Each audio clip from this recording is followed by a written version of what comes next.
আসসালামু আলাইকুম। Malaysia calling visa নিয়ে এখনো পর্যন্ত এই মালয়েশিয়া থেকে কোনো অফিসিয়াল আপডেট নেই। তো এই ভিডিওটা বানানোর আগে আমি অনেক খোঁজ করি, বিকজ আমি জানি ভিডিওতে যদি আমি সঠিক ইনফরমেশন না দিতে পারি আমার কমেন্টে অনেক কিছু শুনতে হবে, তাই সব কিছু ভেবেচিন্তেই আমি ভিডিও বানাই উইথ প্রুফ। তো এই ভিডিওটা করার আগে আমি খোঁজ করেছি মালয়েশিয়ার কেডিএন এর অফিসিয়াল সাইটে, জাবাতান ইমিগ্রেশনের নোটিশ সাইটে এবং FWCMS এর অফিসিয়াল সাইটে।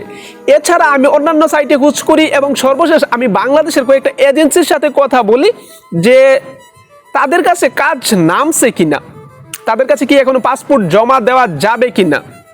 তো এই সব কিছুর ফলাফল কি আসলে জানেন, আমি কোনো সাইটে আসলে অফিসিয়াল কোনো নোটিশ পাই নাই যে কলিং ভিসা চালু হইতেছে মালয়েশিয়ার ক্ষেত্রে। এইটা বাংলাদেশ থেকে তো আসলে বলে দিয়েছে, বাট বাংলাদেশ প্রবাস কল্যাণ মন্ত্রণালয় থেকেও এখনো পর্যন্ত মেডিকেল সেন্টারের লিস্ট বা এজেন্সির লিস্ট প্রকাশ পায় নাই।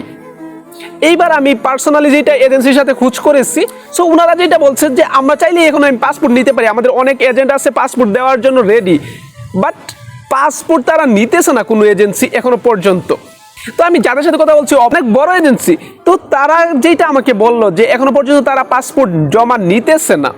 এর রিজন হচ্ছে তারা বললো যে আমার কাছে এখনো পর্যন্ত কাজ নামে নাই। ফর এক্সাম্পল কোন একটা কোম্পানি থেকে কাজ নামবে তাদের কাছে, এই কোম্পানিতে এতজন লোক, তারা একটা সার্কুলার দেবে যে এই কোম্পানিতে এতজন লোক, আর এই সার্কুলারগুলো শুধুমাত্র তাদের এজেন্টের কাছে পাঠানো হয় এবং এজেন্ট এই সার্কুলার অনুযায়ী বই জমা দিই, বই আই মিনস পাসপোর্ট জমা দিই। তো এখনো পর্যন্ত তাদের কাছে এইটা যায় নাই, যার কারণে তারা পাসপোর্ট নিতেছে না। আর এদিকে বাংলাদেশ গভর্নমেন্ট থেকে যেটা বলা হইতেছে যে এই আগস্ট মাসের শেষেই ফ্লাইট হয়ে যাবে, এইটা তো পুরোটাই বুয়েসেল এর আন্ডারে। বাট বুয়েসেল থেকে কি এটা পসিবল কিনা এইটা কম বেশি আপনি আমি ভালোই জানি, বিকজ এখনো পর্যন্ত আগের যেই 7,000 প্রায় 8,000 কর্মী ছিল তাদের মধ্য থেকে 5,000 কর্মী মালয়েশিয়াতে পাঠানোর যে উদ্যোগ নিয়েছিল তাদের ফ্লাইট এখনো পর্যন্ত চলতেছে এবং চলতেছে, এখনো পর্যন্ত শেষ হয় নাই, অনেক লোক এখনো দেশও আছে। তো সেই লোকগুলো কি এখনো পাঠানো শেষ হয় নাই, তার মধ্যে নতুন লোক, তাও 1 মাসের মধ্যে, এইটা কি সম্ভব? এইটুকু তো অবশ্যই আপনার আইডিয়া, বেসিক আইডিয়াতে থেকে যাবে যে আসলে কি এটা সম্ভব কি না। এবার আমি আরেকটা জিনিস বলি যে আমার আগের এক ভিডিওতে আমি বলেছিলাম যে 2027 সালের আগে আসলে কলিং খোলার সম্ভাবনা একেবারেই কম, ফ্লাইট হওয়ার সম্ভাবনা একেবারেই কম। তো এখানে ফ্লাইট হওয়ার সম্ভাবনা কম সেটা আমি কেন বলছিলাম? অবভিয়াসলি সেটা কি এখনো পর্যন্ত আমি এই প্রেডিকশনটা নিয়ে আছি? হ্যাঁ, অবভিয়াসলি আছি। আমার কমেন্টে প্রচুর মানুষ কমেন্ট করছে যে ভাই আমি ওই তারিখে এইটা বলছিলাম, এইটা বলছিলাম, এইটা বলছিলাম, এইটা বলছিলাম, সবাই মনে রাখছে যে আমি ওইটা আসলে বলছিলাম। ইভেন সবার কমেন্টগুলো আমার স্ক্রিনে দেখতে পারতেছেন, সবাই সেম কমেন্ট করছে। তো এইখানে আমি বলি তারা আসলে আমার লাভলি অডিয়েন্স, তারা আমার কথাগুলো সিরিয়াসলি সবসময় নেই। এইবার আমি বর্তমান সিচুয়েশন থেকে আপনাকে প্রেডিকশন দিয়ে দিই। ইভেন যে 18,000 কর্মী আছে আপনি তাদেরকে জিজ্ঞেস করেন তাদের প্রসেসটা কিরকম হয়েছিল, আর মালয়েশিয়াতে যারা আছে আপনার কেউ যদি মালয়েশিয়াতে এসে থাকে তাকে জিজ্ঞেস করবেন মালয়েশিয়া কলিং ভিসার প্রসেসিং হতে কতটুকু সময় লাগছে। 1 মাসের মধ্যে বাংলাদেশ থেকে মেডিকেল শুরু করে মালয়েশিয়াতে লোক পাঠানো এইটা একেবারে ইম্পসিবল। তো এইবার চলুন প্রসেসটা আমি বলে দিই, প্রসেসটা শুনলে আপনি বুঝতে পারবেন যে আসলে কতটুকু সময় লাগতে পারে।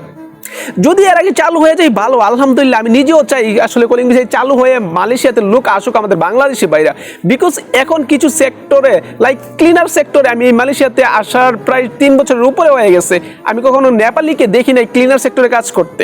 বাট বর্তমানে কিছুদিন আগে আসলে এই ক্লিনার সেক্টরেও নেপাল থেকে লোক আসছে। তো এইখানে বাংলাদেশিদের কিন্তু রিপ্লেসমেন্ট করা হইতেছে, তাই আমি নিজেও চাই কলিং ভিসায় বাংলাদেশিরা আসুক। তো এইবার চলুন প্রসেসটা আমি আপনাদেরকে বুঝিয়ে দিই, তাহলে আপনি বুঝতে পারবেন কতটুকু সময় লাগতে পারে শুরু হওয়ার পর থেকে। এখনো পর্যন্ত অফিসিয়াল নোটিশ প্রকাশ পায় নাই, আই মিনস মেডিকেল থেকে।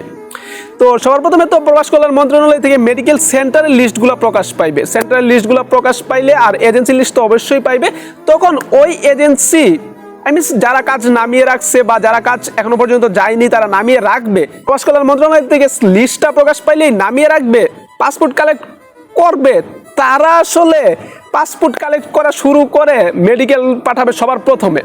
বিকজ মেডিকেল করার পর মেডিকেলের সাথে আপনার পাসপোর্ট প্লাস আপনার বায়োডাটা এই সবগুলো অ্যাটাচ করে আপনার পাঠাবে মালয়েশিয়ার কোম্পানিতে।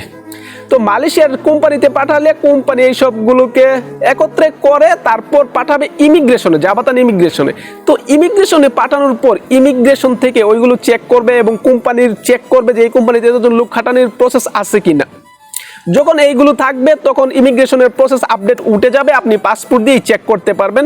সেইখানে লেখা থাকবে আপনার অ্যাপ্রুভ হয়ে গেলে অ্যাপ্রুভ বা রিজেক্ট খাইলে রিজেক্ট, এরপর আপনার বায়ার অর্থাৎ আপনার টাকা লেবির টাকা জমা দিছে কিনা, ওইটা জমা দিলে ওইখানে বায়ার যাবে, বায়ার থেকে আপনার চেতাক যাবে অর্থাৎ প্রিন্ট। যখন প্রিন্ট হবে তখন জাবাতান ইমিগ্রেশনের সাইটে আপনার ভিসাটা আপলোড হয়ে যাবে। আর কোম্পানিকে আপনার আইডি পাসওয়ার্ড তো কোম্পানির কাছে থাকে আগে থেকেই, তখন কোম্পানি আইডি পাসওয়ার্ডটা আপনার বাংলাদেশের এজেন্সিকে দিয়ে দিই, এজেন্সি সেই আইডি পাসওয়ার্ড লগ ইন করে আপনার ভিসাটা ডাউনলোড করে প্রিন্ট করে আপনার কাছে পাঠিয়ে দিই পিডিএফ কপি। ভিসা পাওয়ার পর এজেন্সি আপনার ফ্লাইটের টিকিট কাটবে। আর এখানে কিন্তু আপনার একার না, যতগুলো ভিসা যাবে সবার একসাথে একটা গ্রুপ টিকিট করবে, করে আপনাকে বলবে যে এত তারিখে। আর এই সব কিছু করতে করতে 3 মাসের মতো সময় লেগে যায় মালয়েশিয়া কলিং ভিসার প্রসেসিং। আপনি আসলে যারা মালয়েশিয়া আসছে একবার তাদেরকে জিজ্ঞেস করতে পারেন, বা মালয়েশিয়াতে কেউ আছে আপনার আত্মীয়, আপনি তাকে জিজ্ঞেস করেন, তাহলে আপনি পেয়ে যাবেন। তো এখনো পর্যন্ত মেডিকেল লিস্ট সেন্টার লিস্টটা আসে নাই, মেডিকেল সেন্টার লিস্ট আসলে মেডিকেল শুরু হবে। তো এখান থেকে শুরু হলে আপনার যদি দ্রুত করে তারপরও 2 মাসের মতো লেগে যাবে যদি দ্রুত প্রসেসিং করে। আর বাংলাদেশ থেকে প্রসেসিং করলে সবসময় ডিলেই হয়, এটা আমরা কম বেশি জানি। যদি এর আগে হয়ে যায় ভালো, আলহামদুলিল্লাহ। আমি বলি নাই যে আসলে আমি ফিক্সড করে বলি নাই যে এর আগে হতে পারবে না, বাট হয়ে গেলে আলহামদুলিল্লাহ ভালো, সবার জন্যই ভালো। বাট আমি আপনাকে একজ্যাক্ট সিচুয়েশনটা বুঝাইতেছি, সঠিক সিচুয়েশনটা বুঝাইতেছি। তো সব কিছু মিলিয়ে কলিং ভিসার অফিসিয়াল নোটিশটা আসলে সেটা অবশ্যই আমি জানাবো। আর সেই পর্যন্ত আপনি আমার চ্যানেলের পাশেই থাকবেন। এরপরে ডিরেক্ট আমি অফিসিয়াল নোটিশ আসলে সেই ভিডিওটাই বানাবো। আর সেই পর্যন্ত আপনি চ্যানেলটা সাবস্ক্রাইব করে চ্যানেলটার পাশেই থাকতে পারেন। That's it, thanks for watching, আল্লাহ হাফেজ।